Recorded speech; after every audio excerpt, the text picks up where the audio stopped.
Well, let's get underway, given it's 11:03. Good morning, everyone, and welcome to the second Victorian Energy Upgrades Stakeholder Forum for 2021. My name's Kate Simons, and I'm the Chairperson of the Essential Services Commission. Just to start, I'd like to acknowledge the traditional owners of all the lands we're meeting on today. For me, that's the land of the Wurundjeri people of the Kulin Nations. I also acknowledge the traditional owners of the various lands that you are on today and the Aboriginal and Torres Strait Islander people participating today. I pay my respects to elders past and present and acknowledge the connection that Indigenous Australians hold to country and culture. I'd just like to take a moment to introduce senior leaders at the Commission and the Department of Environment, Land, Water and Planning and the Department of Jobs, Precincts and Regions who are here with us today. If you could turn on your cameras and give us a wave. Jeff Cefai, I welcome Jeff, Director of our Victorian Energy Upgrades at the Commission. Lachey Ralston, Director, Energy Demand and Efficiency Policy. And Ross McGowan, Director, Industry Coordination and Recovery. Now, I do understand around 225 people have registered for this forum this morning, so welcome and thanks very much for giving up your time today to be with us. Many of you will be familiar with online events today, but just a reminder, we are recording the forum this morning so we can share the video online for those who couldn't join us today. If you could keep your microphone muted when you're not speaking to avoid feedback and background noise, that would be terrific. If you have any questions or comments while someone's speaking, please feel free to type them into the chat section so we can respond during the question and answer section. I'm very pleased to be here today. I do, however, have another engagement to go to, so unfortunately I won't be able to stay for the entire forum. However, I will be keen to speak to Jeff and the rest of the team at the Commission afterwards about the forum. And while I can't stay for the whole forum, I am very pleased to be talking to you after what has been yet another challenging year for all of us around the virtual table. It's been a year where program participants continue to deal with the uncertainty of ongoing lockdowns and restrictions. And despite the challenges, the program delivered over 650,000 energy efficiency upgrades across over 410,000 households and businesses during the year. This is a testament to the flexibility and resilience of you, the people who delivered the Victorian Energy Upgrades program. The upgrades completed this past year are expected to deliver over 7.1 million tonnes of greenhouse gas emissions savings. And this is in addition to helping hundreds of thousands of Victorian households and businesses reduce their annual energy costs, with average annual savings for households estimated at $229 and $3,114 for businesses. The value of those savings would have been very important for those consumers during what has been another difficult year. But now, as we firmly turn our sights to 2022, we are positive about the future of the program. With vaccination rates over 90% in Victoria, I think there has been a shift to somewhat normal times, albeit with some protections and precautions to keep us all safe. So looking ahead to the year ahead, we really expect 2022 will deliver some new opportunities for your businesses as more options are added to the program. You'll hear a little bit more about that today from the policymakers of the program, the Department of Environment, Land, Water and Planning, and our own staff as well. So 2022 will be a critical year as we work together to bring to life key reforms aimed at really setting the program up for ongoing success into the future. And you'll hear a little bit more about today about the reforms that are also being considered. The Department and the Commission have been working very closely together over the past year to identify reforms to deliver better outcomes for consumers, a strong, balanced and fair market for program participants, and a program that continues to deliver significant greenhouse gas emission savings for the state. And these changes are likely to affect you, your employees and your contractors. They will affect the way you deliver upgrades and engage with consumers. We are really committed to engaging and working with you and our departmental colleagues to ensure we create the right regulatory framework as we move forward with those changes. We also want to work with you to ensure the necessary education and training is provided to support a shift to new regulatory and compliance settings. The success of the program and its ability to deliver on its targets rests on our ability to work together to deliver new services to households and businesses. We know that, like us, you are committed to helping households and businesses become more energy efficient and reduce their energy bills. And the willingness of consumers to participate in the program depends very much on its reputation, and we must work together to ensure the program's reputation is a positive one. And we do that by ensuring all participants act with respect for Victorian consumers, and we do that by having a strong compliance program that identifies and seeks to eliminate any behaviour that undermines the program's reputation. As the program regulator, we will continue to maintain a very clear focus on compliance. And I can tell you that from the Commission's perspective, everyone involved in delivering the Victorian Energy Upgrades program is responsible for compliance. That includes employees, installer partners and lead generator partners as well. And we all must ensure activities are undertaken in accordance with legislative requirements, COVID safe practices and the Australian consumer law. I assure you that we are as invested in the future of this program as you are. The program really is a jewel in the crown of Victoria's greenhouse gas reduction ambitions, and the government's climate change strategy released earlier this year carves an important role for the upgrades program to reduce Victoria's energy demand by 7% by 2025. It identifies changes to the program with a focus on helping small to medium enterprises to adopt energy efficiency upgrades such as efficient refrigeration and smart controls for buildings and equipment. I, along with my fellow commissioners, are very excited for the future of this program, and I hope you are too. So in closing, my words this morning to you, today's forum really is an opportunity for you to engage with us and our departmental colleagues to ask questions about proposed changes and provide feedback on how we can do better. We're certainly here to listen, and I very much look forward to hearing about the discussion from the team. Thanks very much for everyone for coming and attending this morning. I look forward to engaging with you all further next year. At this point, I think I'm introducing Jeff Cefai, our Victorian Energy Upgrades Director at the Commission, to step us through the agenda for today's forum. Thanks everyone, and thanks Jeff. Thanks for those words, Kate. As Kate mentioned, she has another engagement to attend, and we'll leave the forum shortly. So thanks, Kate. Hello, everyone, and welcome to today's forum. It's great to see so many people online. And as Kate mentioned, I'm Jeff Cefai, and I'll be chairing today's event. Kate went through some of the housekeeping matters, so you can all turn your cameras on, but please leave your voice on mute. Can we have the agenda slide up, please? Right, so you can see the agenda slide on the screen there. So first off on the agenda, I will talk about the year that we've had, and I'll run through a few numbers to show how the program is going. Then I'll cover off a few key matters that I believe are important to share, so there's a common understanding of these matters and the challenges we face.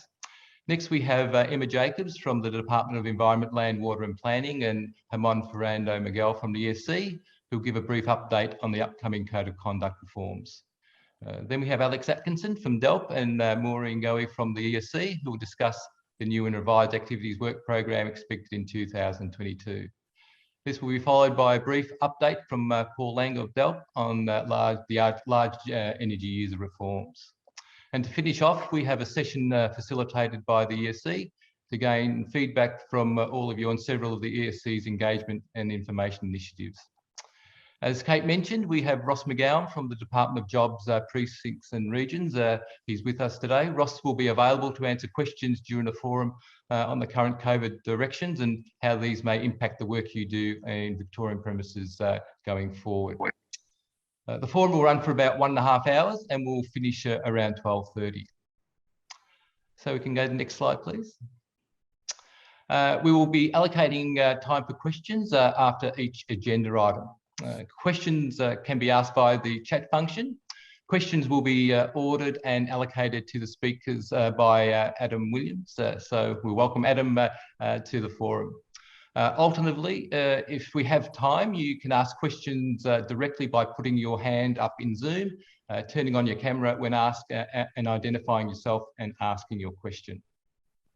I also wanted to point out that if you have a question that may be contentious or is of a highly technical nature, we'll take those questions offline. So in posing your question, can you please remember the audience we have here today? Now I've covered that off, I think I'll kick off with my 2021 program update. So as far as introduction goes, the 2021 has been a very difficult year here in Victoria as we've negotiated our way through another lengthy lockdown in the second half of the year. And it's fair to say that most participants have been doing it pretty tough. As Kate noted, it's a great testament to you all and the flexibility and diversity in the program that allows us to keep going and the program to continue to meet its goals. I would like to thank all participants for their patience, professionalism and resilience in dealing with the latest lockdown. A number of participants have contacted the Commission to discuss various program matters, to highlight concerns, to seek clarifications and provide ideas to improve the program over this difficult time. I personally have taken a number of calls and emails, and I have appreciated these discussions and meetings. And where we've been able to, we've improved our administration of the program. Thank you for playing your part in remaining safe as a full suite of program activities has restarted.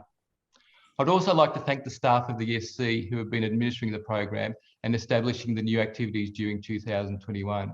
You've all continued to put in a great effort. Well done. Adapting to this change has been the norm for 2021, and this will continue in 2022 and beyond. The program and the Commission's administration of the program is changing with these new activities, and the Commission is adapting and seeking ways to become more efficient as the VEET targets increase and other changes such as the electricity emissions factor reductions and the compliance and enforcement focus reforms are progressively introduced. Along with the changes to the program, the other focus today is compliance and enforcement. I and the other speakers will touch on this key element and will give you the opportunity to engage with us on this and any other VU matter throughout the forum.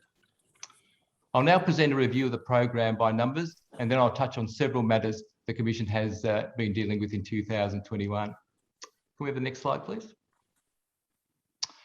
As at 30th November, there are about 10.4 million certificates that have been created and 9.7 million certificates registered that are available for surrender. Doing the math, you can see that there are sufficient certificates to meet the 6.5 million target for 2021 and 48% of the 2022 target of 6.7 million certificates has already been met. During 2021 to date, we've approved over 750 products, bringing to over 19,000 the number of products we have approved since the start of the program. We also included the further 1,700 odd installers into the program. Next slide, please. As we know, this has not been a straightforward year. There have been many twists and turns, and this is shown in this monthly certificate creation chart. However, overall, we've seen high numbers across the board, with creation rates in residential 21 lighting, in-home displays, business-based lighting, and the hot water activities having remained high or increased significantly from the 2020 levels. We started the year with around 450,000 certificates created in January, peaked in May with over 900,000 certificates created, reducing to 700,000 in August and reducing further to 350,000 in October as the lockdown took effect on operations. Creations are now recovering and neared about 500,000 in November. Next slide, please. In 2021, over 7 million certificates have been registered, with about 3.2 million certificates registered for the building-based lighting activity, 2.6 million certificates for activity 21 lighting. Water heating contributed about 575,000 certificates. We've also seen big increases in the in-home display installations, which accounted for nearly 250,000 certificates, and over 175,000 certificates registered for the shower rose activity. Project-based activities came in at around 125,000 certificates, and we expect that to increase significantly going forward as more project impact reports are submitted to the Commission. Refrigerated display cabinets topped about 78,000 certificates, and smaller numbers between 20,000 and 40,000 certificates were registered for weather sealing, space heating, public lighting, and non-building based lighting activities. There are also over 9,000 certificates registered for the fridge destruction activity that is now no longer part of the program, these being residual activities completed before December 2020. Next slide, thanks. During 2021, we've continued our auditing program and completed a number of desktop and phone audits. However, due to the timings of the lockdowns and the stages of our investigations, we were not able to complete any field audits this year. We also addressed a number of stakeholder queries and complaints. Our audits and investigations have led to over 24,000 certificates being surrendered in the year. We've handled over 4,500 queries, including over 1,900 from accredited persons and other businesses, and over 2,000 from consumers wanting information about the program. We've also facilitated the resolution of over 400 complaints. Next slide, thanks. Overall performance numbers since 2009 show 5.5 million separate activities, with 5.3 million at residential premises and around 200,000 at non-residential premises. A total of 76.3 certificates have been created and 70.3 million certificates have been registered. I'll now discuss some specific program administration matters. First up, we'll discuss registry operations. It's been a very busy year for the Commission's registry team. As detailed in the previous discussion, there was a very high number of creations and registrations and a high number of related queries that the team dealt with. During the year, the registry team achieved its target of approving 90% of certificates within each AP's target time. They achieved 94%, which is a fantastic effort. This result came about by the team reviewing and streamlining the certificate validation process and focusing resources on specific areas of concern. A key aspect of this process is our batching approach. The installation claims by accredited persons are organised into batches on a per activity basis for each accredited person. We batch certificate claims once a week on Wednesday mornings. This allows us to efficiently organise the assessment workload and make registration decisions on a group of certificates. We reviewed our batching process during the last period and introduced a flexible batching approach to assist APs having issues uploading certificates before the weekly cut-off. We are looking at ways to further improve the batching process, and I encourage you to contact us with your ideas. During the last period, we identified instances where APs were incorrectly claiming for door seals under Activity 15. These APs were claiming the number of products installed rather than the number of doors sealed. We also identified instances where APs had not installed a seal to the full perimeter of the door. We engaged with these APs directly over these issues to ensure only eligible claims progressed to registration and that data was submitted correctly for future claims. We have seen a significant increase in the number of businesses wanting to become accredited in 2021. For the year to the end of November, we received 24 full accreditation applications, 86 additional activity applications, and 8 project-based activity applications. This is a record number of annual applications for the program and was more than double the number of applications we received in 2020. As a result of the increase in applications, the Commission reviewed its assessment process. While there was no change for full application assessments, we streamlined the process for additional activity assessments, where we first removed the accreditation audit to occur after the approval. Then we decided to remove this audit and instead carry out a more detailed audit of the AP's first creations for the additional activity. We also reviewed the requirements for cold room activities and are currently reviewing the requirements for the commercial heat pump activity. I note the quickest cold room accreditation to date has been 24 days from the moment of submission to when I actually approved the application. In addition, we brought in additional resources which has helped significantly. With these changes, the Commission approved 70 applications in 2021, up from 22 in 2020, a more than threefold increase. And this has been a great effort from the accreditations team. Next slide, thanks. An issue we addressed for some applications during the year was the requirement for businesses to have appropriate insurance to carry out the activities they are accredited for. We've had some businesses querying why they require some insurance, and this has added to the time taken to become accredited as these businesses discuss their point. Our position is you need the insurance cover stated in the guidance documents to participate in the Victorian Government's VU program. While we will discuss these issues on a case-by-case basis, we have not made any changes to requirements in this area. The key message for businesses is if your original application is complete and meets all our requirements across technical, compliance, training and capability areas, amongst others, then approval will be quicker. At the Commission, we have also updated our Commission website to show the average time taken for additional application approvals. The quickest time for a full application is around 3 months and less than a month for additional activity applications and project-based activity applications. During the last period, we received feedback on improvements we could make to our certificate registration process.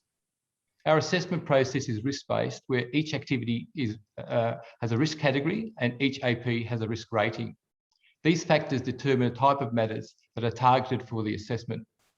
Taking on board some of this feedback, we streamlined the certificate assessment process to focus on key issues. and this has resulted in improved processing times. Also, where resourcing allows, we have approved batches ahead of the business-specific target dates. Now, finally, in relation to registry operations, we have limited staff availability over the holiday period, which may impact our response and approval times across all of our VEU services. VEU services will also not be available from the 25th of December 2021 to the 4th of January 2022, and businesses should plan for potentially longer processing times over January. Next slide, thanks. As we go on to discuss project-based activities. 2021 has been a good year for project-based activities. We have conducted a number of workshops with new APs and have held meetings with APs to discuss specific issues. For the year up to November, 26,000 certificates have been registered, a nearly 100% increase on the number of certificates registered over the previous year. For the year, certificates have been registered for 27 projects of varying sizes. The breakdown of these projects were: 2 projects had over 20,000 certificates registered, with one at the maximum 50,000. 2 projects had between 10,000 and 20,000 certificates registered. 9 projects between 1,000 and 10,000. 12 projects between 100 and 1,000, and 2 projects had less than 100 certificates registered. At the end of November 2021, over 400 projects have been conditionally approved, including 175 projects that are listed on our register. There have been a total of 39 impact reports approved, with 20 approved in 2021, so nearly a 100% increase. We expect the number of impact reports to again increase significantly in 2022, and we are reviewing our assessment and auditing cycle to meet this expected surge. The higher expected volumes in 2022 may lead to slightly extended processing times next year. Now we'll go on to the project slide. In 2021, there seems to be an increasing number of product applications from the same applicants, and we are concerned that there may be an element of catalogue dumping. For instance, of the last 280 lighting approvals I've approved since August, about 40% were submitted by one applicant. Our concern is we are still seeing a very low percentage of approved products that are actually being installed in the VEU program.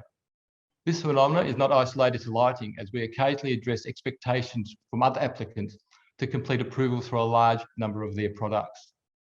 Irrespective of the number of products applied for, the Commission needs assurance all products meet program requirements, and we assess each product submitted. We are reviewing the product approval approach to see if there's a way to identify a priority for product application assessments to ensure those products that will be installed are allocated a priority for assessment. We are open to ideas from product applicants on matters we can consider in developing a priority. So if you have any ideas, please come forward and share them with us. Our current process for lighting and water heating requires nominations that APs will install the product. Products are then allocated to our assessors in the date order received. If a product is not nominated for installation, then it does not get assessed. This requirement is stated in our product application guidance document. Similar to our accreditation process, those product applications that are complete and contain all required information and do not need any requests for information will be approved much quicker than those that don't. And also remember, if we issue more than 2 RFIs, we may reject that product application and you'll have to reapply for that product. Next slide is our compliance and enforcement slide. Now, as most of you would know, these forums would not be complete without a discussion on compliance, and so it is today. To commence this compliance discussion, I just want to give a very brief overview of the ESC's compliance process. As the VEU compliance matters, including complaints, are identified, the audit and compliance team goes into action to assess and investigate the matter. Once a preliminary assessment is made, we brief the ESC's Enforcement Committee. The Enforcement Committee is chaired by Commissioner Satish Bajani and provides guidance on the next steps in dealing with the compliance matters and complaints presented. This could include progression through to possible enforcement action. In 2021, a number of matters have been referred to the Enforcement Committee, notably a regional investigation that identified significant non-compliance by 2 APs. And during the last lockdown, the audit team has investigated other possible breaches, including issues in regional areas, a number of Australian consumer law related complaints, and relevant entity certificate surrender compliance. Several VEU related compliance matters were also reviewed by other regulators. These matters highlighted the need for APs to ensure that all activities completed meet requirements of other regulatory agencies in Victoria, including for occupational health and safety requirements. It is important that APs continue to carry out activities in accordance with COVID safe requirements as well. The Commission needs to take account of other requirements when deciding if certificates are eligible for registration. If we are made aware of possible breaches that are the jurisdiction of other authorities, we collate information on these matters and pass the information onto that authority for their investigation. Even though complaints remain very low compared to the level of premises visited, there has been an increase in some areas, notably in the marketing area. In the second half of the year, we have received complaints from consumers about aggressive and repeated contacts from call centres in relation to in-home displays. We've also received complaints saying that consumers felt they were pressured to have products installed, were unsure whether they did sign the assignment forms, and also consumers saying they were not made aware of what they were signing. A number of consumers also complained the telemarketers said they were from the Victorian Government. The Commission has met with these APs and is working through these matters. Several APs have improved their processes to mitigate the occurrence of these issues, and this is a good start. At the Commission, we have updated our lead generator reporting that now requires APs to notify the Commission each week of the lead generators they are using, including via telesales. We use this information to check against the complaints received. We collate information in relation to these complaints, and where the matter involved a possible breach of Australian consumer law, we discuss the matters with our Enforce Committee for referral to Consumer Affairs Victoria. Since meeting with APs and releasing our increased weekly reporting requirements, we've seen a decrease in telesales complaints. However, we're now seeing some door-knocking complaints, including some aggressive sales approaches. I want to emphasise that the program is voluntary and your installers need to abide by the wishes of the consumer. No means no. In addition to Australian consumer law type complaints, the Commission has received some IHD complaints where consumers say the in-home display is not working correctly. We are working with these APs to ensure their installers are appropriately trained to ensure installation environments are assessed before the IHD is installed and paired. The Commission has also updated its activity guide to assist APs in this area. Finally, I want to touch on hot water replacements. While this activity is going well, we have received a few complaints about some newly installed systems not working correctly or providing lukewarm water. As we know, hot water is essential for most households, and when a consumer makes a complaint, these matters need to be dealt with as a priority. Some hot water consumers have said APs and installers are not responding to calls for assistance when issues arise, and this is not acceptable. Whether it's a hot water system, in-home display, lighting, or any other VU activity, my expectation is that APs will respond quickly and rectify any product issue. Can I have the next slide, thanks? Now, the next few slides, I just wanted to go over a few the other program updates and project updates that we've completed. It's been a busy year in the last for the year, but especially in the last 6 months. And over this period, we've updated our project-based activity assignment form and made changes to the project-based activity effective range rule for measurement and verification projects. We updated the solar and heat pump product application guidance to incorporate the new standard. We updated our public lighting guidance to provide greater clarity to APs that some criteria that impact beat creation calculations only apply to the baseline lamps. We released new lighting calculator, a new lighting calculator based on the new standard, and we also clarified the approval of voltage reduction units. We made changes to our in-home display guidance to ensure in-home displays are correctly installed, and that APs and installers provide the necessary information to consumers to actually use their IHDs. We also made changes to requirements for fridge activities to ensure certificates are created only after the fridge is delivered to residences. We also clarified the decommissioning requirements for space heating and cooling products.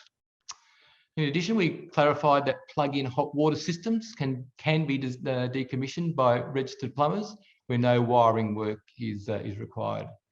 And finally, we extended the relevant entity 2020 certificate due date from the 30th of April 2022 to the 31st of July 2022, and that was notified in late October. go on to the next slide. We've just got a few comments on some system upgrades that we completed.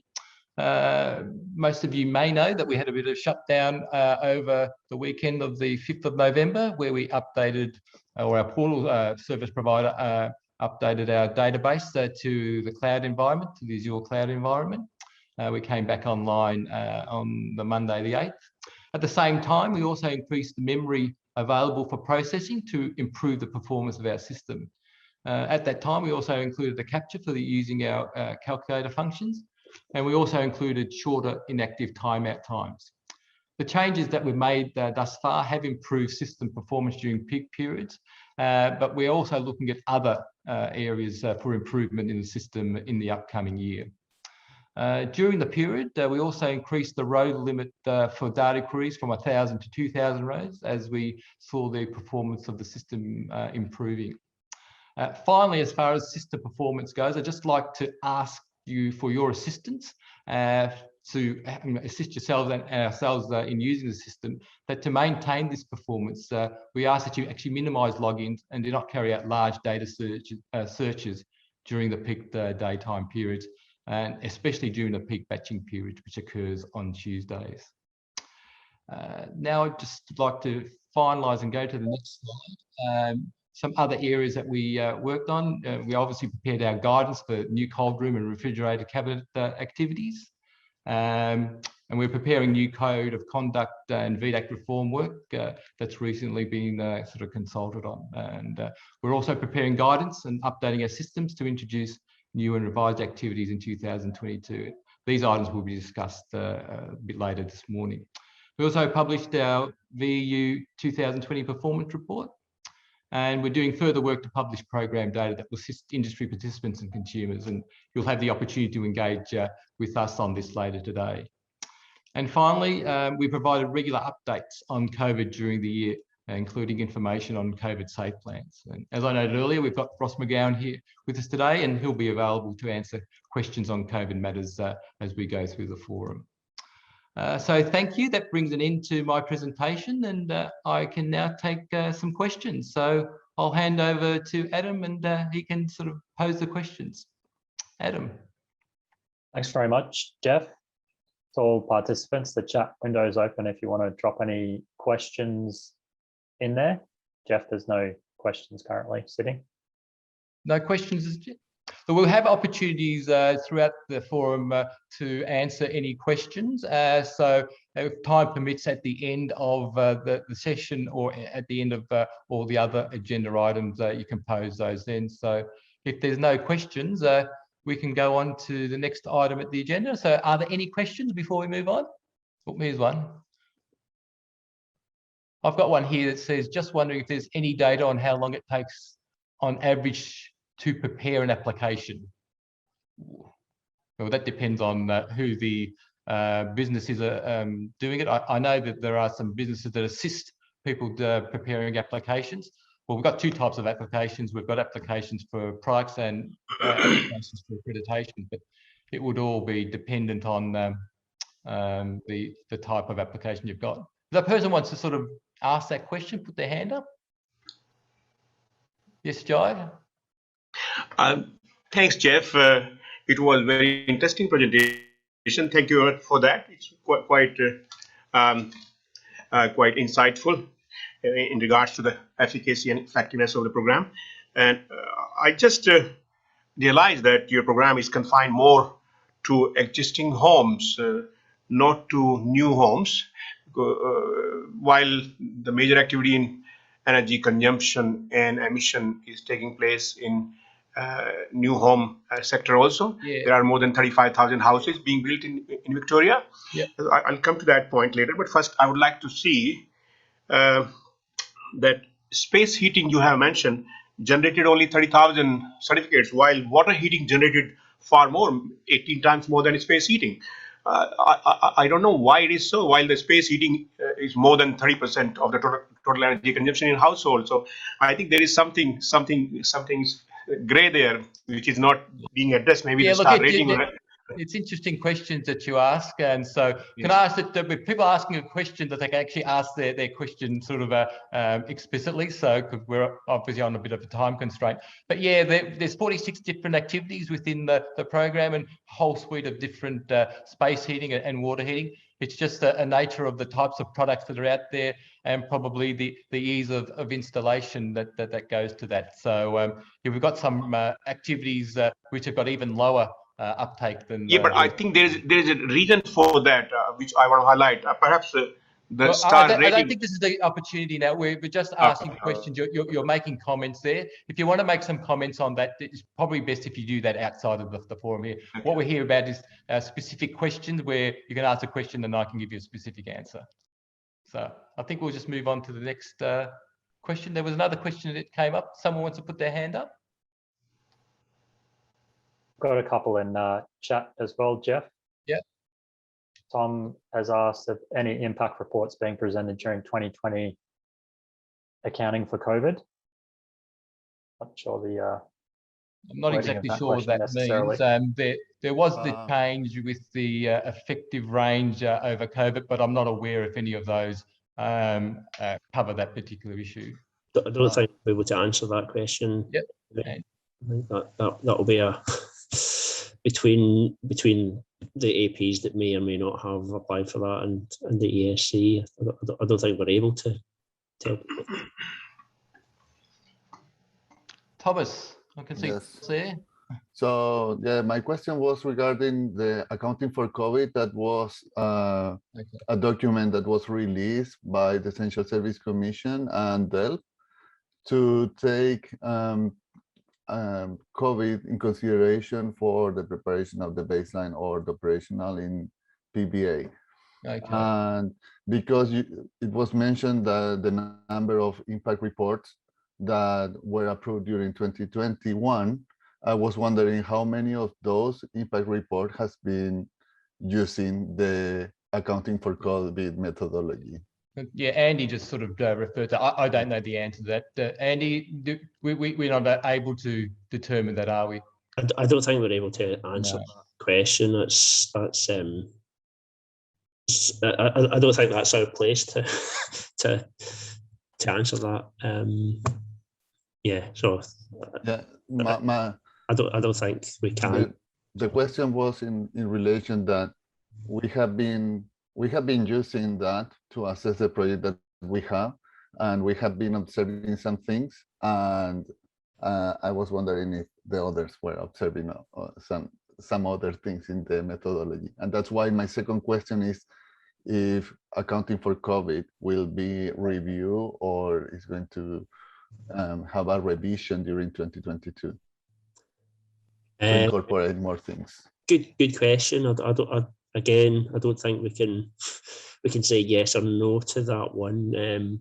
I would expect there will be some sort of review, whether that's internally between the ESC and DELP, or whether we go out to the market. I would expect that we would just gladly receive feedback on it, but it's not something that's currently in the plan. Okay, thank you. Next question, Adam. Nahid asks, water heating reference, water heating energy consumption is not updated in the application form to the new standard. He's asking when this will be updated. Andy, can you take that one? I'm not quite sure I got the question there. What was the question, Adam? Something about the new water heating standard being updated in our guidance. Is there a new water heating standard? It depends what we're talking about on that one. This might be one of those ones highly technical where we might need to take that one offline. Potentially, yeah. I'm not quite sure what the question is referring to. So maybe take that offline or send us an email. Yep. No worries. We've got a couple more in the chat. Chirag asks, currently we are replacing LED to LED, and we are asked to decommission LED light, which still has quite a bit of life left. Why can't we give them to another state where the scheme is not available, or to third world or developing nation to reduce carbon emissions further? Well, the simple answer to that is the requirement of our program is the activity is only complete after installation plus decommissioning. So if that needs to change, that's a policy decision, a policy change that would need to be made. Thanks, Jeff. Anon, I think this is anonymous. Is there any plans for VEEC grounding or changes to the emissions factor due to the emissions factor reduction negatively affecting residential upgrades the most at the time that residential households need the energy savings the most? Look, as the ESC regulator, I can't answer that question. So again, that's a policy issue that the department would need to answer.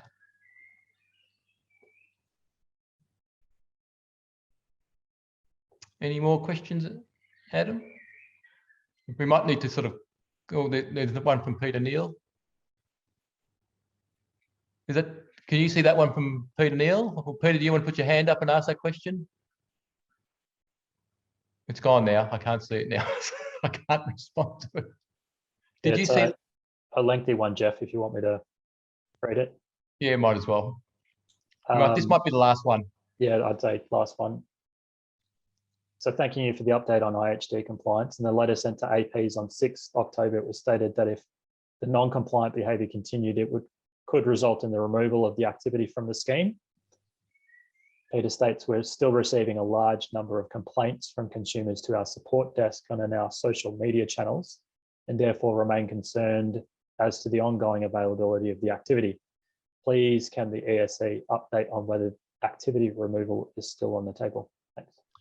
That's obviously not a question. Again, that's another policy area. All I can say is that IHD is a new activity, and taking into account the number of complaints, as I said, compared to the number of installations is fairly low. But what I will say is that we do take all complaints seriously, and we will investigate all complaints. But in relation to the issue of the longevity of the activity, that's again a policy decision. But from my perspective as the regulator, it's a great activity. It's going really well, and you know, hopefully that continues. Okay, I think we might move on, and so the next series of presentations, some joint presentations from the department, from DELP and ESC. So the next one is on the code of conduct reforms which are taking place, and our first speaker will be from DELP, and it will be Emma Jacobs. So I'd like you to welcome Emma to the screen. Over to you, Emma. Thanks, Jeff. Can everyone hear me? Yep. I'm seeing some nods. Okay, great.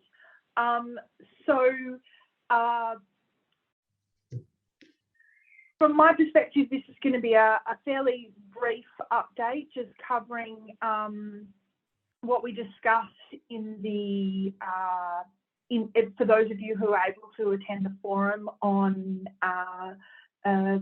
last month. So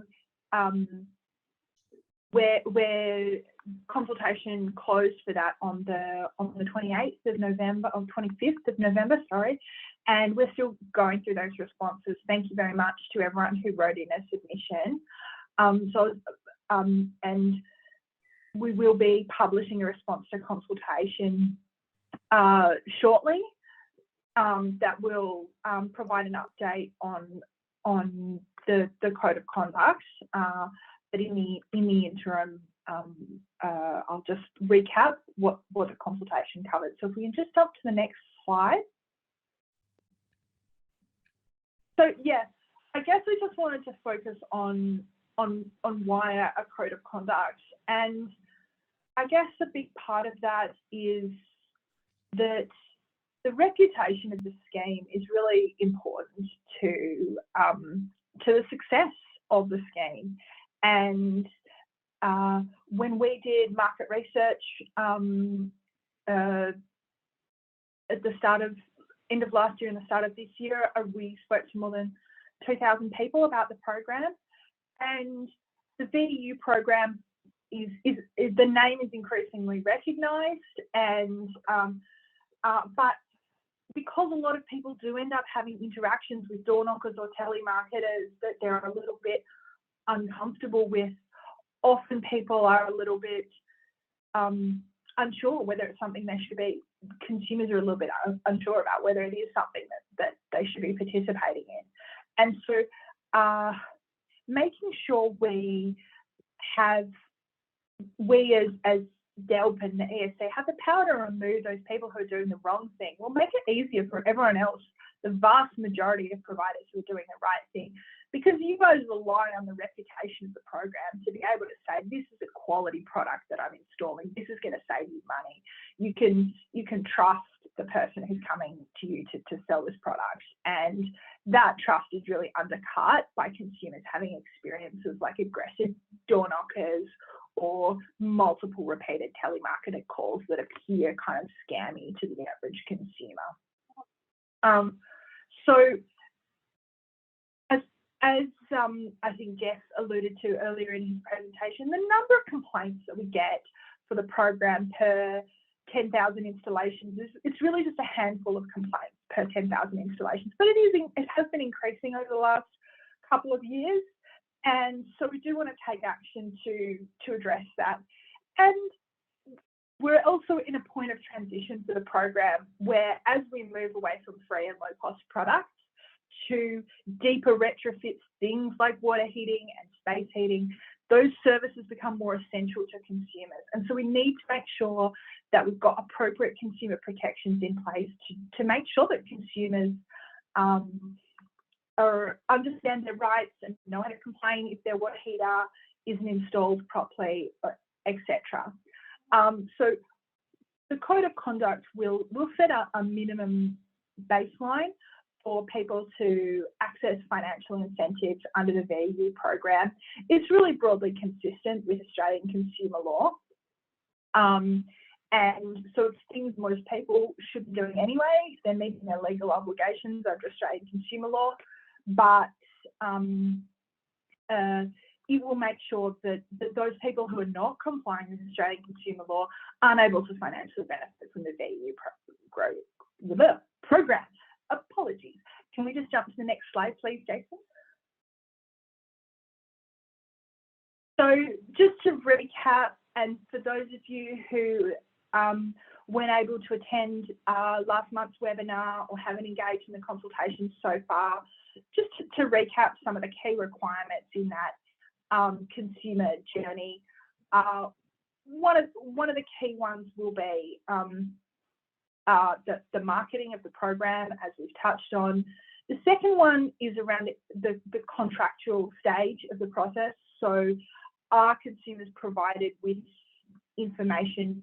Do they have a copy of their assignment form? Do they understand, who to contact if something goes wrong, etc. And the next stage is obviously the installation. We do often see, particularly where there's complex arrangements, it may be the owner has signed a contract for some work to occur and the tenant isn't aware that the work is occurring and things like that. There is a level of, responsibility, particularly in COVID times. It's important to make sure that everyone on a site knows who you are, knows what you're doing there, that sort of thing, that if there are tenants, they know that you're coming in and what's that sort of thing. And of course, the product working is already kind of a requirement of the program, but making sure that people are aware of how it's supposed to work and the operational details is important. And then finally, the establishing dispute resolution processes. If something does go wrong, does the consumer know who to contact if the product fails, or what their rights are if if something does go wrong, because, you know, things do go wrong in the world, and the best thing to do is to have a clear process for a consumer to follow up and rectify those issues. So as I flagged, we're still very much in the process of reading all of your responses, considering them, and making decisions around the next steps for the code. So this is all the detail that is in within the code that we released publicly back in October. Your feedback has been really useful in informing our decisions, and we're certainly going to be taking that into account, looking at how we can make some changes to the code to make it really as practical as possible for all of you to implement, while still achieving those really important consumer protection aims. So yeah, as I said, response will be released in the next couple of weeks, and with the code to come into effect in mid-2022. So I think that's all from me. I might hand over to Herman before, or should we take questions now? We'll hand over to Herman, and we'll take questions on all of the code of conduct area after Herman's presentation. Welcome, Herman. Thanks, Jeff. Thank you. Thank you, Emma, and thank you, Jeff. I hope everyone can hear me. Yep. Excellent. So the next part of this presentation is about how or what that may mean in practical terms from the regulator perspective. So if we can go to the next slide, please, Rhiannon. What that will mean is that the eligibility of the certificates that you hold as an AP or that you're creating as an AP might depend on the behavior of the lead generators and installers that were involved as part of the whole process of the activity. It's also going to depend, or might depend, on the behavior of your staff when you engage with the consumers. And it also might depend on the systems that are in place by you or by your lead generators or by the contractors doing the installation to handle any complaints that they receive from the consumer. This is something that practically might impact what things you need to do and what aspects of your operations you need to pay attention to. As Emma said, a lot of these are linked to existing Australian consumer law, and therefore we would expect that most APs have those systems in place or are able to manage those impacts. The next slide, please. So what we will do, we recognize though that not all APs might be across all these Australian consumer law requirements. So what we will do is prepare guidance so that all participants understand their obligations, but also understand their rights. We will work with the industry, we will work with accredited persons, lead generators, and installers to clarify what training might be required in order to achieve good levels of compliance with the code of conduct requirements. And we will also work with industry to inform what evidence we will seek if we audit or investigate complaints or we audit or investigate an accredited person. So that we will be kicking a process of engagement with industry once we have clarity about the final make of the code of conduct and the final requirements. And as the department has said, Emma just mentioned, that might come sometime in 2022. The next slide, please. So what you may need to do between now and then is familiarize yourselves with the code requirements once they are published. It would not hurt if you start training your staff, either you are an RP or an installer or a lead generator participating in the program, if you started developing training materials and awareness of the requirements under the code of conduct. One of the things that might be required is also that each organization implements systems so that there is traceability in terms of us being able to determine and link back every certificate or installation to an individual lead generator or installer to determine compliance under the code of conduct and eligibility of certificates. Those are things that are currently being considered. and we will be consulting with industry around that process. But we thought that it was valuable to put those forward and kickstart the conversation, given that you've already provided feedback to the department, and the department will be making their final determinations in the coming weeks. That's all from me. So if there are any questions, I think we are now going to take questions from the floor or on the chat. So any No questions, current Adam, questions on in the chat. code of conduct section?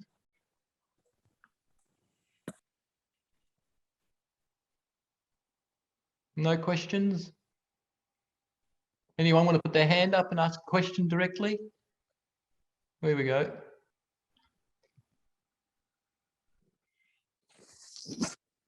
David asks, will the proposed code of conduct include product-specific requirements outside of mandatory complaints resolution processes, for example, mandatory testing, warranties, etc.? First of all, hi David, welcome back. Yes, so the code of conduct is generic and it'll apply to all activities.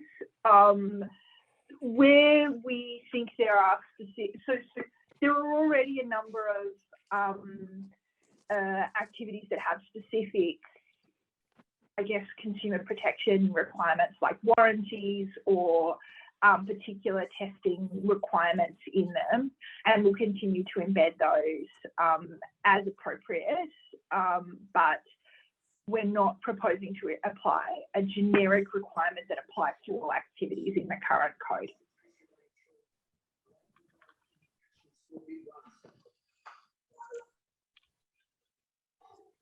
No further questions from the chat, Jeff.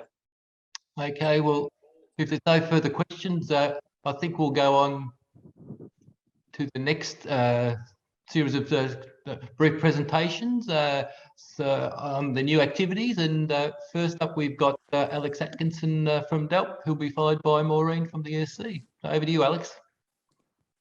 Thanks, Jeff, and hi, everyone. So yes, as Jeff said, I'll be giving an update on our new revised activities program today. Just if we can move on to the next slide, please. So really just sort of first reflecting on new and revised activities in this year, in 2021, and the important role that yourselves, VU program stakeholders, play in the development of new activities, but also the revision of existing activities. Hopefully many of you are getting familiar with our new and revised activities consultation page. This is where we publish our activity consultations, and it's one of the platforms through which you can provide feedback. This year we had 9 new revised activity consultations. We had over 50 and growing stakeholder submissions on those activities. And on the back of those consultations, we also introduced the new cold room activity in August. This is one of the first new activity that's been introduced in some time. So it's really just a highlight sort of thank you. And that ongoing stakeholder is a really key contributor for us to revise our existing activities, but also in the development and introduction of new activities. Next slide, please. And looking forward, this is the VU New Revised Activities Work Program. This is available on our website. There's a number of new and revised activities that are under development at the moment, and walking through what that program looks like the end of this year and really sort of throughout next year. So cold rooms, we had the cold room activity introduced this year, and we've had the first Veeks created for that activity. Certainly keen to see further uptake of the cold room activity. We also had refrigerated display cabinets. So we had a major revision of the refrigerated display cabinet activity. We've expanded the range of refrigeration products that can be installed under VU, and already we're seeing certificates generated for that activity. Commercial industrial heat pump water heaters. This is a proposed new activity that rewards emissions reductions by installing a new efficient heat pump water heater in a commercial or industrial premise or in the common area of a multi-residential building. The response to consultation for that activity was published in September, and we're looking forward to implementing that new activity in early next year. We also have the measurement and verification review that we're undertaking. The first stage of the M&V review will be a high-level review to identify priority areas for improvement. We also recently had a consultation on gas efficiency, looking at barriers to uptake for gas boiler and water heating activities. That closed in November, and we'll publish a response to that consultation early next year. Hot pipe lagging, another new activity. This is focused on installing lagging or insulation on heated pipes. It's a second consultation on this activity. It was released a few weeks ago. The consultation for hot pipe lagging is open until 21st of January next year. And if you're interested in that activity, we look forward to your submissions. And looking forward into 2022, so we have another new activity, smart thermostats. This is an activity where advanced thermostat features can be used to reduce heating and cooling loads. That activity development continues, and we're looking to consult on that one early next year. Other consultations early next year will include the potential introduction of a new activity, a home energy rating assessment. We also have building energy management information systems. So this is about improved building data and systems that can provide analytics. This is potentially tied in with the M&V review and how M&V can be used for these systems. Two substantial reviews that we'll be undertaking and sort of there was a couple of questions in the chat, and I think it was Jai earlier was talking about space heating is such an important contributor to our energy usage. We'll be consulting on space heating. We're undertaking a real root and branch review of our space heating activities and looking at looking at potentially moving towards providing incentives for the GEMS 2019 models, the potential for electrification activities under space heating, but also potentially a wider range of upgrade scenarios. We also have the water heating review, and I think there was another question in the chat on standard changes. The water heating review is also a review of the existing water heating activities, but it will look at how we can adopt new standards for water heaters as well. And later in 2022, we also aim to consult on insulation, as well as high efficiency pool pumps, a revision of that activity. So there's a bit of a whirlwind overview of our new revised activities work program. Again, we really look forward to your feedback on a number of these consultations. Other activities, they're reviewed on a continuous basis, and we will provide any updates on other projects as they are developed. So thanks all. I'll pass back to you, Jeff. Over to you, Maureen.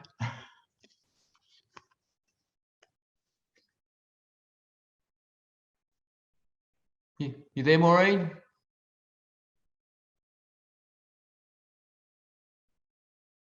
Maureen doesn't seem to be there.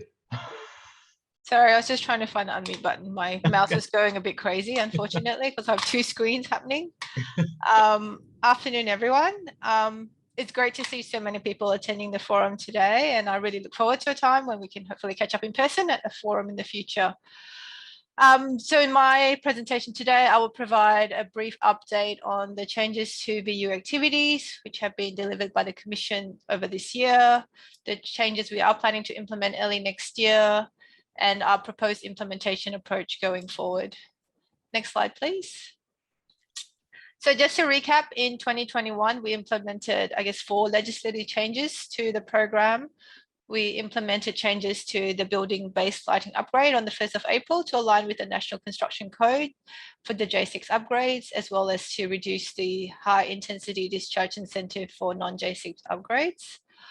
On the 1st of August, we introduced changes to the electricity emissions factors and changes to activity 21 lighting activities, which involved a reduction of incentives and the removal of lower efficacy and lifetime upgrade product categories. As Alex mentioned, the core room activity was legislated, and we introduced that into our program on the 17th of August. Alex also mentioned the refrigerated cabinet revised activity, so that was also implemented into the program on the 30th of October. to allow for the expanded range of products under the activity in accordance with the GEMS update. Next slide, please, Rhiannon. Thank you. So just to give a brief update on where things are at with the core room activity since it was introduced on the 17th of August. So we have had 1 business accredited and 2 businesses have applied for accreditation, which we are currently assessing. We have had 2 upgrade claims and 166 certificates registered from those claims. We also released a consultation paper outlining proposed changes to the evidence requirements for the activity, which we made further to stakeholder feedback. And we met with individual stakeholders to discuss their queries and feedback, as well as we ran an open workshop to gather feedback from stakeholders this month. So submissions on our consultation paper, which released on 25th of November, actually closes tomorrow. And we propose releasing an updated activity guide this month or in the new year, just depending on the volume and content of submissions received. Next slide, please. With the revised refrigerated cabinet activity, which was updated just under 6 weeks ago on the 30th of October, we have registered 1,855 new products, 21,516 certificates have been created from 439 upgrades, and 2 new businesses applied for accreditation since the 30th October introduction. Looking forward, in terms of changes we are proposing to implement in Q1 of next year, we will be implementing the changes to reflect the update to the electricity emissions factor on the 1st of February to 0.8142. We will be removing the 34J6 lighting upgrade from the program on the 1st of February. We will be implementing changes to reduce the incentives for HID lamps further under 34 non-J6 from the 1st of February. And we will be implementing the changes to introduce the new commercial and industrial heat pump water heater activity in accordance with the legislated date. Next slide, please. Moving into 2022, we are seeing a range of activities being introduced by the department, which are getting more complex in nature. And the volume of activities which DELP proposes to introduce or amend is quite high over the coming year. As part of this work we are doing to bring on board these new or revised activities, we are reviewing our accreditation framework to identify opportunities for streamlining accreditation for participants. We are also looking at reviewing our website structure to help determine if there are ways of making our information on activities more accessible. In developing our administrative requirements, documents, and IT systems for these activities, we have been working collaboratively with DELP through the activity design phase to help us bring on these activities as quickly as possible once the legislation has been settled. We really do understand the importance of making a wide range of activities available under the program, given the expanding program target. We have also, where possible, engaged with other regulators, especially IPART, to try to harmonise our activity requirements where possible. We are keen to ensure that we are creating the right settings for our activity, for new activities into the program, which will deliver the most value for this activity under the program, for you as APs as well as the Victorian consumers. As the program regulator, we are always looking to balance the objective of reducing red tape and ensuring the integrity of the program. As part of delivery of these activities, particularly new activities, we will be seeking feedback from industry and will look to clarify and amend our requirements based on your feedback.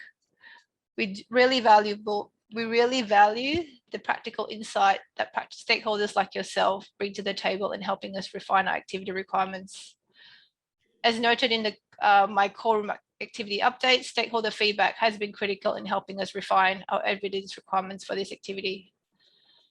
So that's the end of my presentation. So yeah, happy to take questions for myself and Alex on this particular topic. Yeah, did note that a few questions did. They asked a few questions. Sorry, I've been. There's a couple in chat. One from Rod to confirm that he heard that smart thermostat consultation was delayed until next year. Thanks for the question, Rod. Yeah, the smart thermostat activity we aim to consult early next year, so it's not going to be too delayed. It's obviously a complex activity, sort of one of the only digital sort of devices in the program. And the earlier consultation that we had was initially posed as a residential activity. In the next consultation, we'll be looking at how they could be used in residential and business. So we want to make sure that we get that consultation paper right, and that'll be early next year. Thanks, Alex. We've got another question regarding the code of conduct from Hari. Will there be any considerations as part of the code of conduct pertaining to contractors' behaviour and requirements to APs to report such behaviours to ESC, so the contractors can be reviewed to determine their further participation in the program? Yeah, look, thanks, Harry. And that's one of the key areas where we had quite a lot of feedback, and there's a number of interactions between the changes that we're looking at for the VEET Act that have been proposed in the consultation that happened in parallel with the Code of Conduct, and these changes. We certainly want to make sure that ESC is fully empowered to take action against third parties where there's non-compliance. And I think already I would say, you know, if you are working with subcontractors where you think there's issues with compliance or they're not complying with Australian consumer law, I think ESC would already say refer that matter to them.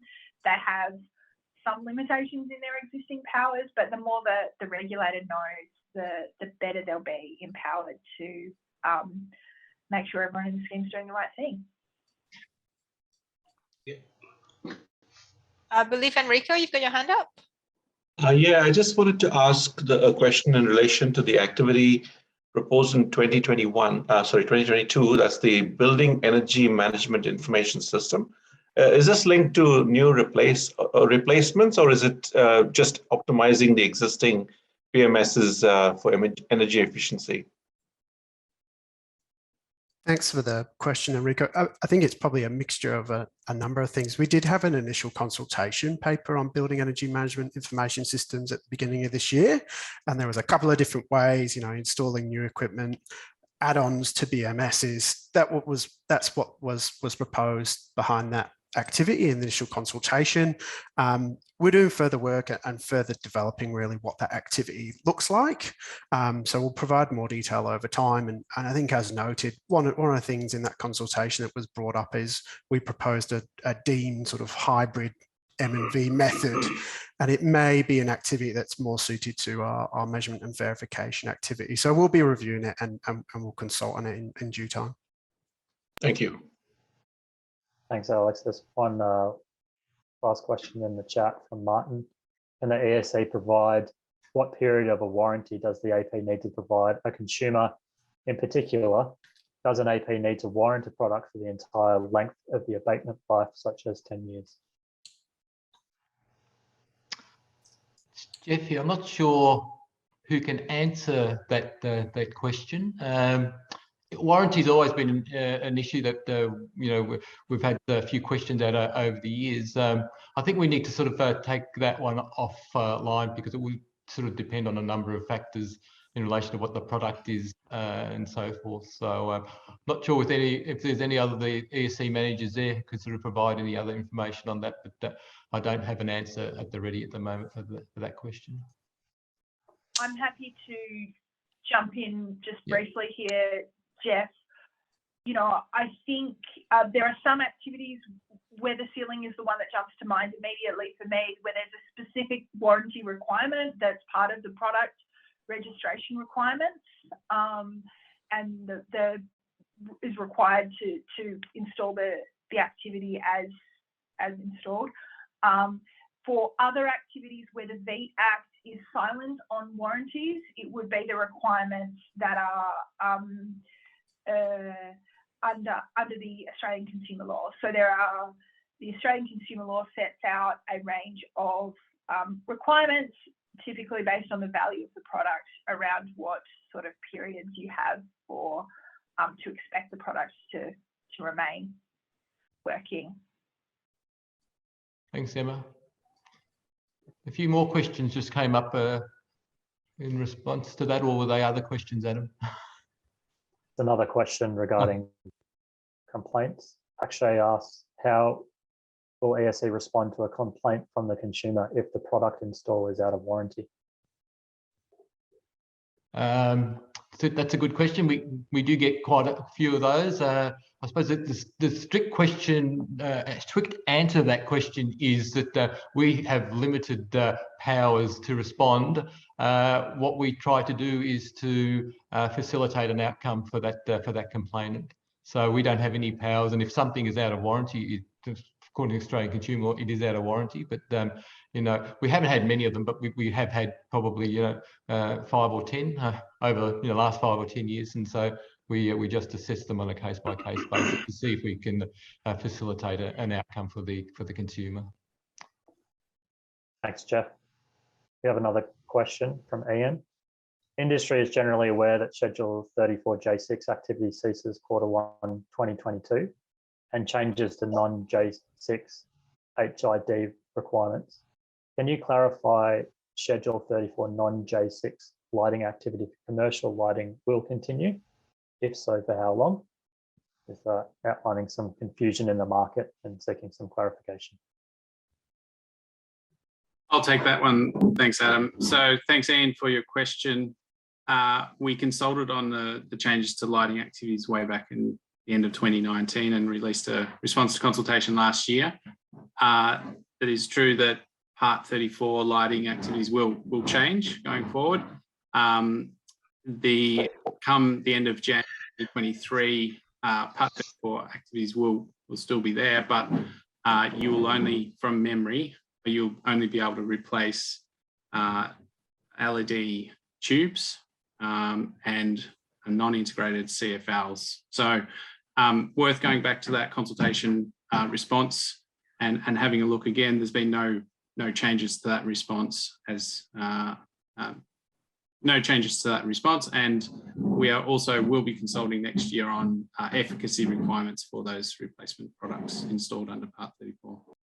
I'm just looking at the time also that I've got only 10 minutes left of our national time, so I might just go a little bit over, but we might have to sort of hold off on any more questions that have come through, but still pose your questions. And so if we can't answer them during today's forum, we'll get back to you and provide a comprehensive response on our website. So I think we just need to move on now to the next presentation, and it's from Paul Lang, who'll give us a bit of an update on what's happening with the large energy user reforms. Great, thanks, Jeff. Next slide, please, Rhiannon.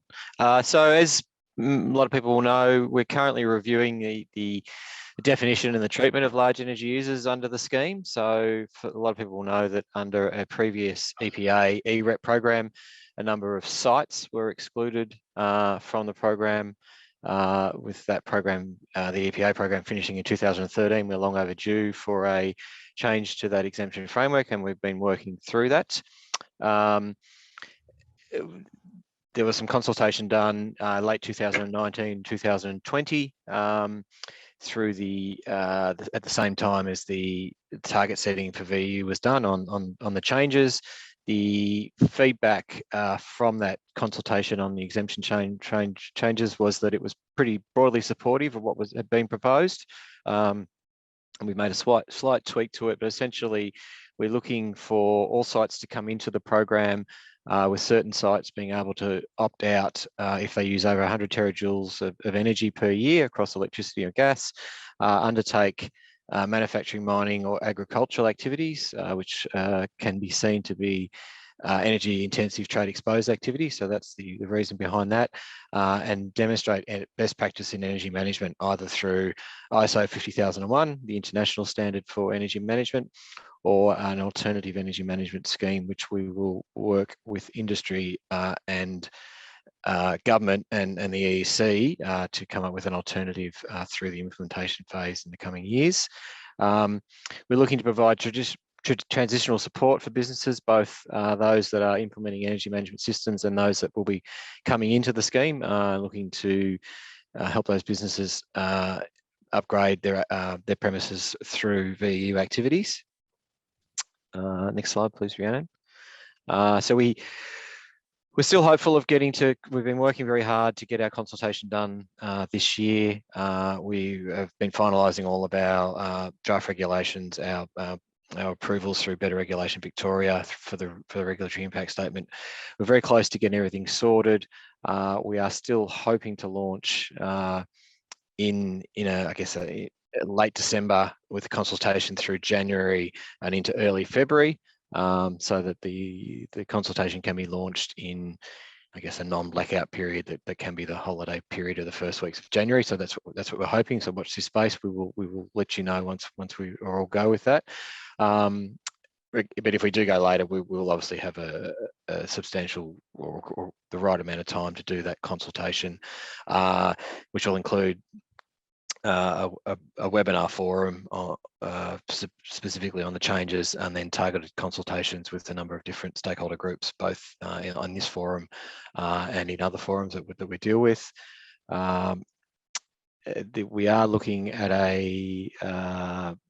the changes to be announced early in 2022, and the new start date, which we've announced previously, will be 1st of January 2024.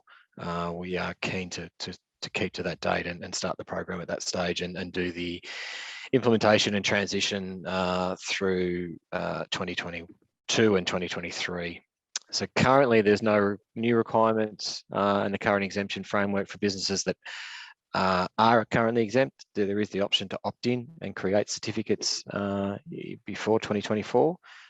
So we would encourage businesses to consider their options there, where they do have activities that they could claim and make certificates under the program, particularly where there's a high certificate price. Look at the option to create certificates, opt in early, particularly if you are going to be captured by the scheme from 1st of January 2024. So as I say, that's the wrap. We are looking to get the consultation out in the next week or so if we can get the minister's approval. Otherwise, it'll be early in 2022, and we will communicate to all VEU stakeholders and also our large energy user subgroup of the VEU that we've been dealing with. So pretty quick update for me, Jeff, particularly given time. So happy to take any questions either in the forum now or reach out to me directly through the DELP channels. But if there are no questions, I'll let you get a little bit time back, hopefully. So okay. Thank you. Thanks, Paul. So if you've got any questions in the LEU area, just forward those to the Commission and we'll answer them in due course. As I said, we're running a shorter time. The last presentation set we had is from the ESC, where Herman and Maureen will give a bit of an overview of some of our engagement activities in the last sort of 12 months and what we can look forward to in 2022. So I'll hand over to Herman and Maureen. Thanks, Jeff. So as part of this agenda item is really, we're just looking for stakeholder feedback. So we'll be running some polling questions as part of this item. So with engagement is really something that the Commission believes is. We believe that engagement is key to the program's success, and that part of this engagement should include us communicating program information to you in a manner which is accessible and valued by you, our participants. So we'll be seeking feedback on 3 items today with the aim of using your feedback to improve the value of these items for you. So we're looking for feedback on our VEU newsletter, our VEU performance report, and a proposed accredited provider search page for you and consumers. Next slide, Rhiannon, thanks. So the first item, the VEU newsletter, hopefully this is something that people are familiar with. We aim to release this quarterly. The last one for this year was released earlier this week. The newsletter aims to provide a platform for Jeff, our director, to communicate key thoughts and matters to you in the director's message. It also provides readers with a summary of the program activity for the quarter, including program data, and also flags, I guess, upcoming programs and events for the readers. Next slide, please, Rhiannon. So we've developed a poll of 4 questions, just seeking, as I said, a feedback on this particular item. Jason, can you please launch the poll? So yeah, we're really asking for you to, I guess, complete the poll, which should be appearing on your screen now. We'll give everybody, I guess, hopefully a minute and a half to answer these questions.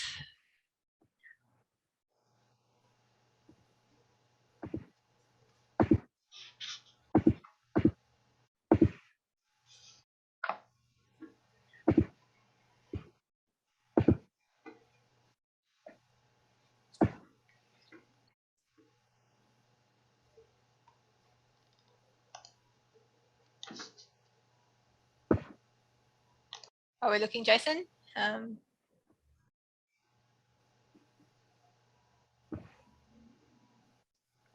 Respondents are coming through so fast, I can hardly keep up with it, Maureen. Okay, well, let me know when it slows down, and then maybe we'll just close the poll when it starts trickling in.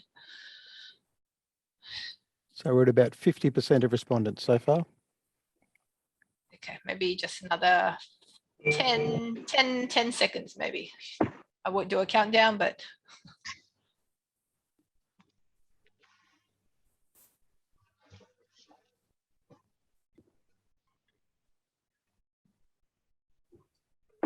So it's slowing down a little bit now. We've got about 75% of respondents have responded. Having said that, my maths is not great. No, that's okay. I mean, there's quite a few non-government staff as well around. So I reckon it's stopped about now. Okay, sounds good. Can you close the poll and launch the results, please? Great. So just to quickly summarize what I think everybody can hopefully see on their own screen. Do you subscribe to the newsletter? Yes, that's a 77% hit rate. That's pretty good. That's great. That's 74% people find it informative. Next one, Jason. Oh, actually, do I launch? Do I scroll? Oh, I scroll, I see. Sorry. What information do you find most valuable? Looks like the updates are valuable, largely speaking. Program stats. That's great. And then in terms of additional information, I guess, which is probably the key thing we're really looking for, is what you would like to see added to the newsletter. So thank you for that. So people seem to be looking for more certificate market and activity market information, and the next cab of the rank being more information and compliance issues. So thank you everyone for that. We'll move on to our next item, which is the VEU performance report. So this is something that we release annually. It is a legislated obligation for us under the Act. We usually release it between August and October of the following year. In terms of what the report aims to do, aims to communicate the benefits delivered under the program to Victorian consumers, the key performance outcomes for the program for the calendar year, as well as the key work activities and projects delivered over the year. Next slide, please, Rhiannon. So again, we're looking for answers to 4 questions. So if Jason, you could launch the poll, if people could just answer those 4 questions, that would be really appreciated. If you need any clarification and questions, feel free to post in chat as well, but hopefully they're self-explanatory. And yeah, we'll probably give it a minute as well. I'll let Jason be the arbiter of when to close the poll. I don't like being given so much responsibility.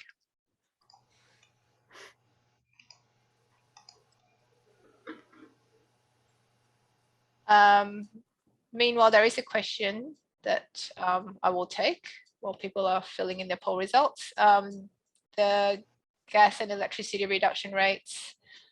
Del, is that something you want to take? Because I believe that's in your camp. Yeah, look, they'll be published very shortly. The processes are all underway, so that they're in the approvals final stages of approval now. So within the next How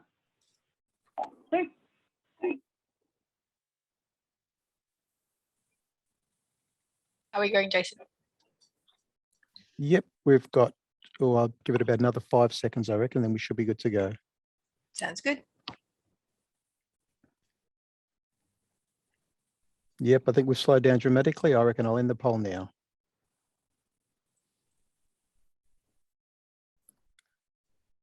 Okay, so again, just to briefly summarize the polling results, 60% were aware of the release of the report. We'd like to try to get that up. 52% read the report, which is a pretty good hit rate.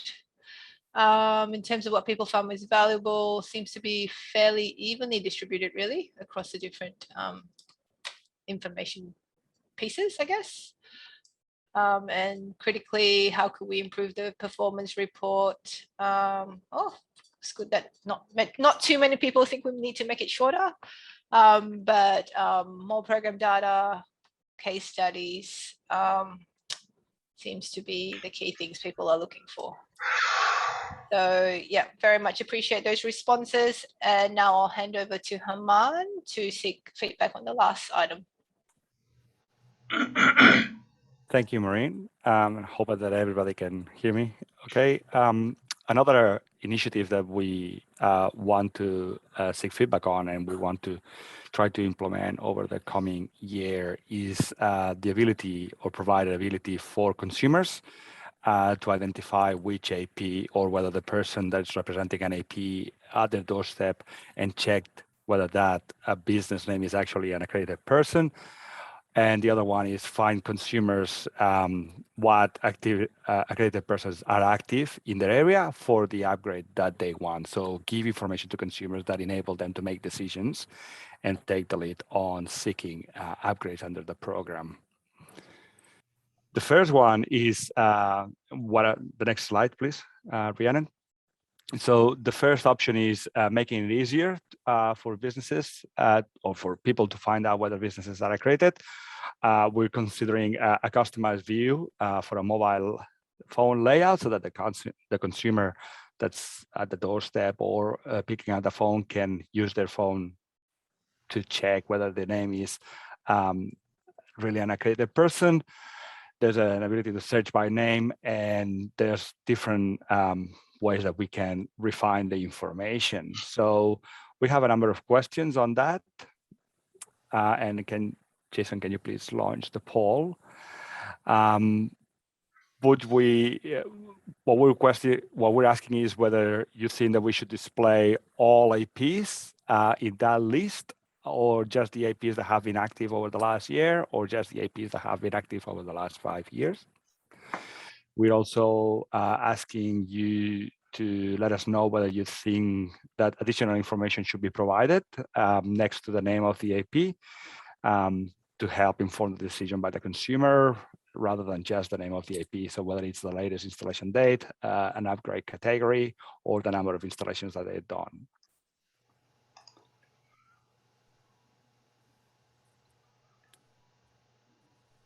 Coming along nicely, people are typing furiously.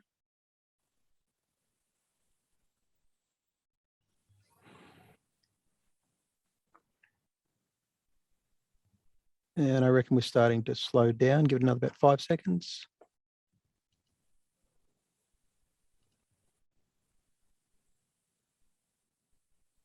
And I reckon that's pretty much how many people are responding. So I'll end the poll now. Thank you. So if you can share the results. I think the overwhelming feedback is that we should just report the number of APs that have been active over the past 12 months. That's a good differentiation. And in terms of additional information, it's evenly split, but I think that latest installation or most common upgrade and the number of installations. So with that, we will have to, I guess, basically do some analysis ourselves. And what is clear is that there is appetite for additional information next to the name of the AP. So we'll take that on board.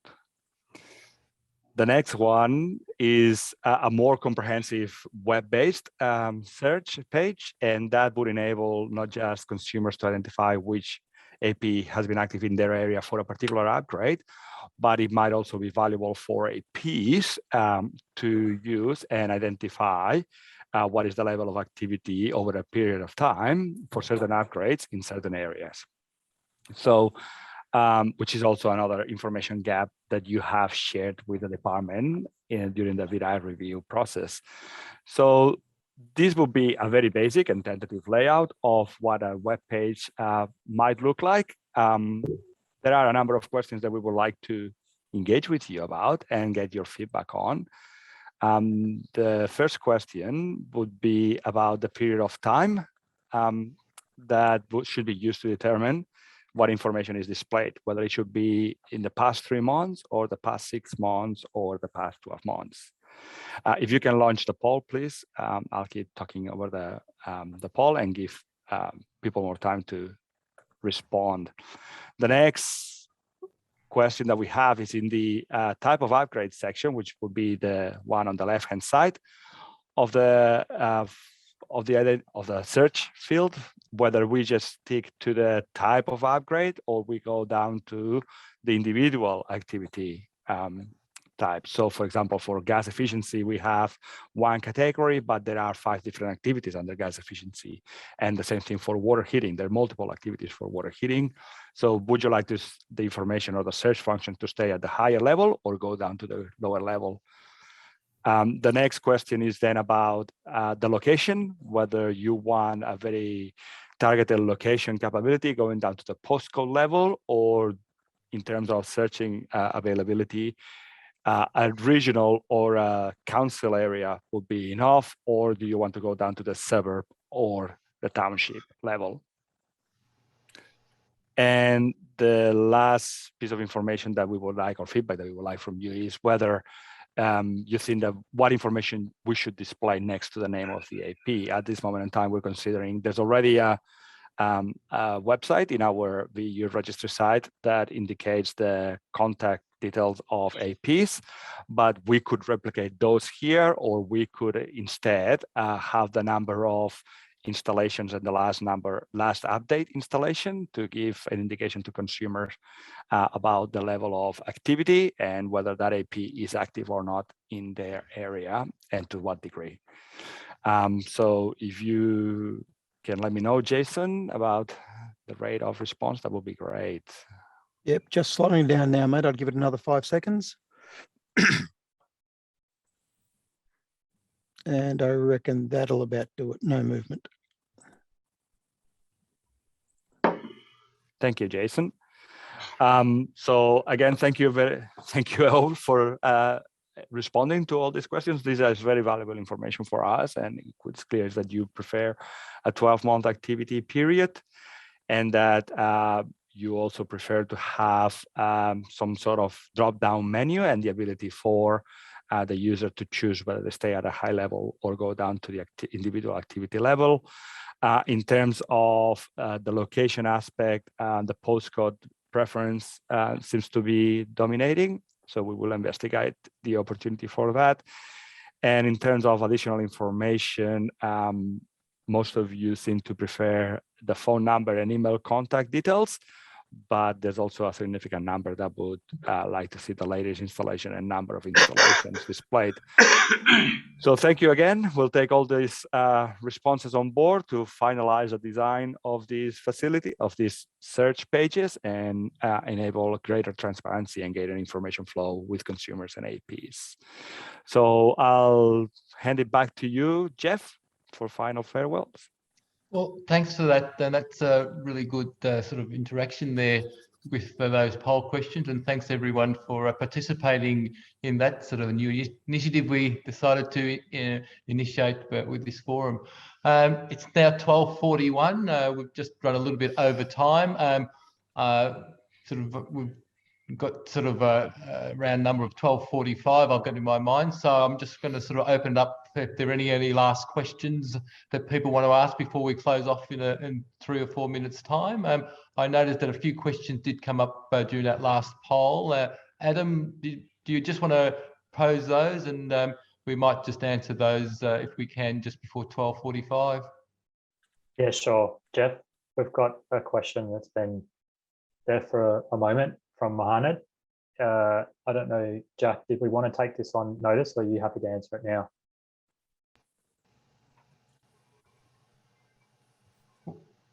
Was that Jack or Jeff, did you say? Sorry, Jack.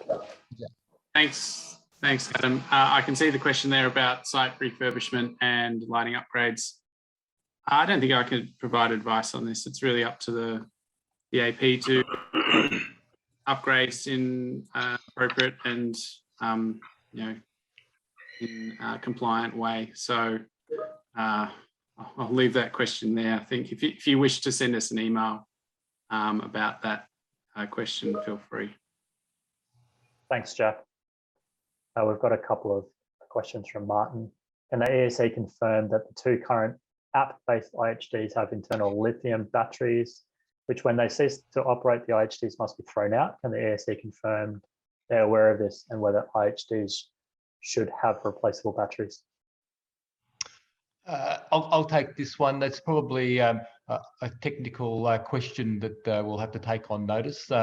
I'm not sure whether Nalanga or Andy are available at the moment to answer that question, but I think we'll take those ones on notice. Martin, we'll get some responses back to you and the other stakeholders here. I guess what we can say is that we just have a requirement that the battery lasts 5 years. Mm. That's the requirement. Yep. No worries. Thanks, Andy. Thanks, Jeff. There's only broad comments around the poll, so there's no other further specific questions in chat. Well, if that's the end of the questions, thanks everyone. If anyone else has any more questions, you know how to contact the Commission, or you should be able to. We've got our VU inbox email address. So if you've got any further questions, just put those forward there. As we've been saying from the start of the session today from Kate, we welcome your input, your feedback in the way the session's been run today, ways we can improve, but more to the point to how the ESC is administering the scheme. If you've got any ideas of areas that we can improve in all the activities and all the functions that we provide, by all means, send those through to me, and you can send those through me directly via email, and we'll take those on board. So again, thanks everyone for your attendance today. It's been sort of great, the interaction that we've had. We had nearly sort of 200 participants connected, and just like to thank you all for your attendance today. Just also would like to thank the staff at the ESC who organised the session today. It's gone basically without a hitch, so a lot of people have been working behind the scenes. A special thanks to Jason Cox, who's led the effort today. So thanks everyone for your efforts, and just in signing off, wish you all a happy holiday season, and say stay safe, and we'll see you all in 2022. Thanks everyone. Thank you. Thanks, Jeff. Thank you. Thank you, Jeff. Everyone. Thank you, everyone. Thanks, everyone.